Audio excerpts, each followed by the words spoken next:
मैं टीवी का एंकर हूँ। फैशन के हवाले से बहुत मुफीद मशवरे देता हूँ मैं। बहुत सी लड़कियां मेरी फैन हैं।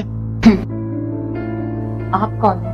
मैं तुम्हारी नमाज हूँ, तुम्हारी दोस्त हूँ और तुम्हारी गवाही मैं दूंगी। कैसी गवाही? मोहम्मदी होने की गवाही। मोहम्मदी होने की गवाही नमाज से बेहतर कौन दे सकता है? और मेरी गवाही कौन देगा? अगर मोहम्मदी तरीके पर चलते तो तुम्हारी गवाही तुम्हारी नमाज ही देती।